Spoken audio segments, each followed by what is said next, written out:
at Marquette, a Big Ten, Big East battle here on Saturday. It's going to be at 1:30 on Big Fox. Mike, what is the matchup that you are looking to watch? Is it Cam Jones against John Tonji? How does this break down? Yeah, I mean, it's a bounce back spot for both teams. Coming off the losses, both teams start 8-0, and you look at last year's matchup, and Cam Jones was the secondary ball handler last year, and he ate Wisconsin alive in ball screens.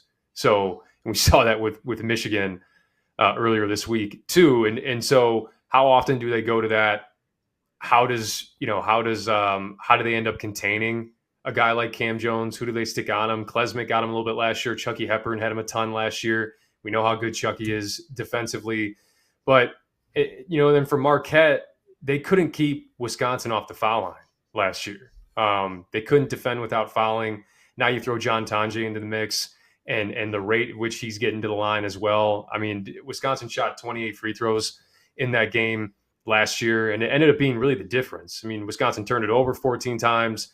I think they were only, maybe 27% from three, didn't shoot it particularly well, but they got to the line. So how do they fare against Cam Jones in those ball screens? And how does Marquette keep Wisconsin off the foul line when it's something they've done really well? Big picture, again, these two teams started 8-0, and there's a world where one of them is 8-3 because they both lost their last game. This is one that, they both have to have because their next games, Wisconsin goes to Illinois and Marquette goes to Dayton. So there's a world where you may have a 3-game skid for one of these teams, which is crazy. Yeah, the big injury to keep an eye on for Marquette is Chase Ross, and he rolled his ankle against Iowa State on the road. So we'll see how that kind of plays out. And what's the key to this matchup for you? Can they keep John Tonji off the free throw line? I can see this dude going for at least 15 free throws. He went for at least 20 against Arizona.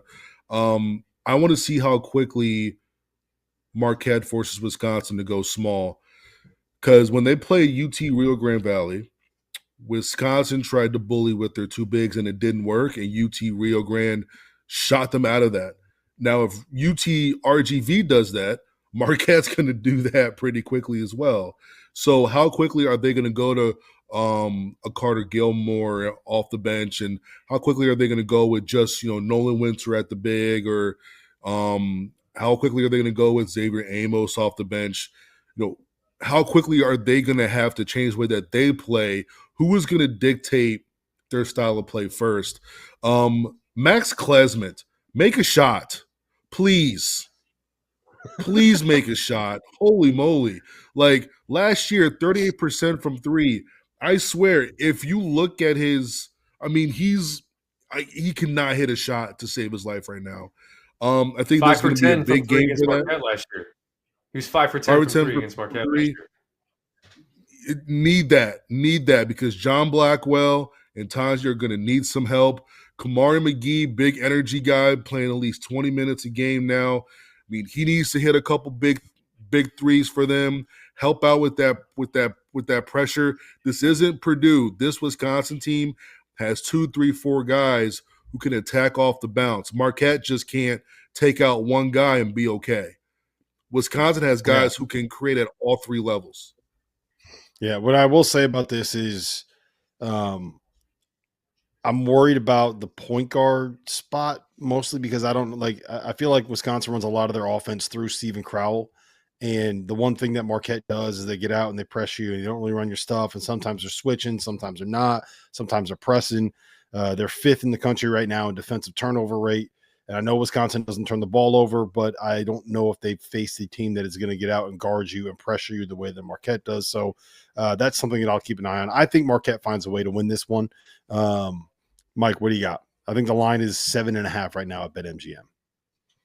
Yeah, I got Marquette. I got Marquette to win the game. 7.5 is a lot because we know how Wisconsin gets to the line. And I will say, when I was talking about Klesmit shooting, my light that shines on my face here went out. So think about that if you're making your pick. So either that could be a good omen or a bad omen for Klesmit. That could be he's going to shoot the lights out. He already shot the lights out, man. He already shot the lights out. I'm I don't going think Marquette. people understand how bad it's been.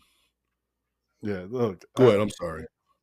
No, I was just going to say, like, I think Cam Jones, outside of Janai Broome, Cam Jones has been the best player in college basketball this year. He had a rough one at Iowa State. Everybody has a rough one at Iowa State. Nobody wins at Iowa State. And I think he's going to be pissed, and he's going to come back, and he's going to take it out on his in-state rivals. Give me Marquette.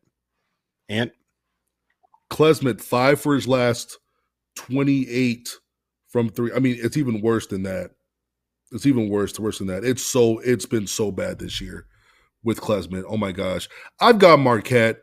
I think Wisconsin can cover, but I've got Marquette. I just think Cam Jones is playing like a first-team All-American, and I think he's going to be too much, even though Wisconsin did an outstanding job against Jalen Lowe at Pitt.